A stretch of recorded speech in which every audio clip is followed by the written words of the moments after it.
Just like last year, we can pick a free standard 5-star unit through Anniversary, so let's go over how useful or not they all are so you can make the correct choice for your account. If you find this information useful at all, please consider subscribing to the channel. Alright, starting from the bottom, we have Qiqi. Please do not pick Qiqi. She's one of the worst characters in the entire game. Her constellations are even worse. And then Dehya, she's kinda in the same boat. There's not a single team in the game that wants her on it as a support over even 4-star options like Thoma. As a DPS, Dehya has some of the clunkiest gameplay, some of the worst energy issues, and some of the lowest damage. She does get a lot more damage with all of her constellations, but her baseline is so low to where having them still won't make her good. But if you just really love Dehya and want to make her viable, then you would want to pick up all the free Dehyas you can to get closer and closer to C6. But if you just want a free Pyro DPS, there is a far better one you can pick here instead. Now Keqing, she's in a much better spot than Dehya and Qiqi for sure.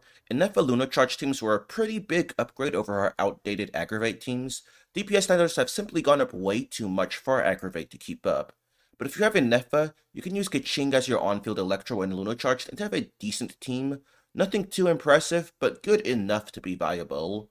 The problem is, if you already have Innefa, you can probably make a stronger Electro team just focusing more on Innefa's own damage, and thus don't get any actual value out of getting Keqing, but if you specifically wanted to play Keqing, Innefa does make her valuable enough. And speaking of Innefa, that ties into Mizuki. Before this patch, I would have put Mizuki down with Qiqi and Dehya, but she's actually gotten a lot better. Her biggest issues before was lack of good proper off-field Hydro and Electro units to use since she can't normal attack, and her healing is terrible for Furina.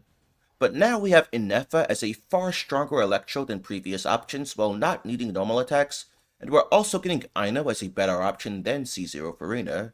So if you have Innefa and want a good, inexpensive team to capitalize on her damage with, picking up Mizuki could actually be a good idea. Between Mizuki and Aino, half the team would actually be free units. You'll notice I calculated this with Venti as the 4th slot. This is because if you aren't playing double Anemo, Mizuki is just a worse Aoife and you'd rather use him. But if you don't have Venti, you can just go double Electro with someone like Aurora Yai or Fischl instead. Now Jean, her main use case used to be providing healing in VV Shred and Furina teams, which was good enough back then to make her one of the best picks. But most teams she was used in now for this, they have better options. But if you have Furina on a newer account without a lot of characters yet, Jean could very well serve you well in that healer role until you get the optimal units to use instead. Jean's other main use case is at C4. She's one of Wanderer's best teammate options, providing him with 15% attack speed and 40% res shred for 10 seconds. Paired with Bennett, she'll also apply a lot of Pyro from our field, which can help with a lot of enemy shields and or mechanics such as the Lava Dragon. So if you're a Wanderer main, it is a good idea to pick up any free Jeans you can to work your way towards C4 on her. Eventually he's bound to get stronger teammate options, but Jean could still be useful even then for shield breaking.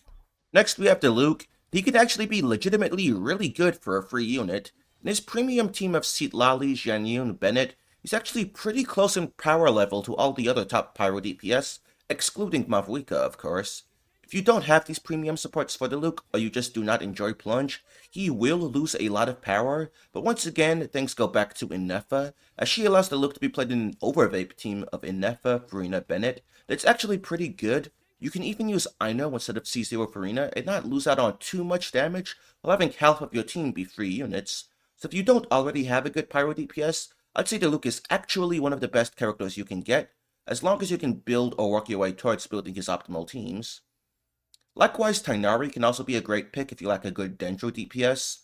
Prior to 6.0, his best team is Quick Bloom with Nahida, Furina, and Kuki. It's pretty solid, nothing top tier by any means, but plenty good enough to cover your Dendro DPS needs. After 6.0, it does seem that he'll be getting a much stronger team with Innefa, Aino, and Yai. It still won't be a top tier team, but it's legitimately pretty strong nonetheless. So if you like a Dendro DPS and want to have that role covered for any content where you'd really want one, or if you just really like Tighnari, he could very well be the best option for you here. Lastly, we have Mona, and she's actually a great option for some really strong teams. She works great as the second Hydro for Mualani Vaporize. You just cast Mona's skill early into the rotation to set up buffs, then by the time you swap to Mualani, Mona's skill is expired and won't be able to steal any vapes. And Mualani's team has a ton of front-loaded damage, so you can fit in either Malvika's Burst plus 1 Mualani Shark Bite into Mona's Omen duration, or you can cast Malvika before Mona's Burst and get 2 buffed Shark Bites, though I'd suggest the former for consistency. So this makes Mona one of the best teammates for Mualani, but she really shines at C1, providing 15 vaporized damage bonus, which will increase Mualani's damage further by around 12% or so. Mona also works very well as the fourth slot for Skirk.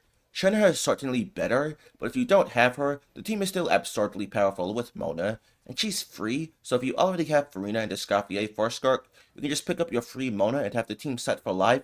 Never need to spend more Primo Gems on the team unless you just really want to go on a power trip. For other freeze teams like Ayaka and Ganyu, Mona can be used as a Shenhe alternative for them as well, but you will feel the drop in power much more, especially since your energy requirements will be higher. And then Mona also has surprisingly good use case with Navia in a double Hydro team with Farina and Shilonin. Navia can fit 2 casts of her skill into Mona's Omen duration, and she gets full uptime on Thrilling Tales due to how lowish her field time is, so Mona does a pretty good job of buffing her. This is certainly not stronger than Navia's double Pyro team, but you might want to use Bennett and Mavrika somewhere else. Yelan is better than Mona for Navia double Hydro, but you can get Mona for free and you have to pull for Yelan, and you might also want Yelan somewhere else anyway. So yeah, Mona has some surprisingly good use cases and could very well be the best option for your account. And that's everybody. To summarize, here's a tier list ranking them, not ordered within the tiers. To recap, Diluc and Tighnari are great options if you don't have a good Pyro or Dendro DPS. Mona can be great if you play Navia, Freeze teams, or Mualani. Jean can be good if you don't have more optimal healer options for your Farina teams, or she can be good to work your way towards having her C4 to use with Wanderer. Mizuki is surprisingly decent now if you have a Nefa, but if you have Aoife, just use him instead and get someone else. Keqing can be viable as your Electro DPS if you have a Nefa, but you'd likely get better performance just focusing more on a Nefa's own damage and using a support instead of Keqing, such as even using Mizuki and getting her instead. Dehya, please don't get her unless you just absolutely love her. Then you need to work your way towards getting as many constellations on her as you can if you really want to use her as a DPS. And then Qiqi, please just don't. One quick last thing to mention though is, you might have one of these characters already at Constellation 6, in which case you could pick that character and get a Masterless Stardust that you can use to get one of your other characters to level 95 or even 100. So if you have that option available and don't have any particular need or desire for these standard characters, that could be your best option here. So I'm curious to know your thoughts on who you're going for. Let me know in the comments below. Also feel free to join my Discord where you can connect with me and my community directly. Thanks and goodbye.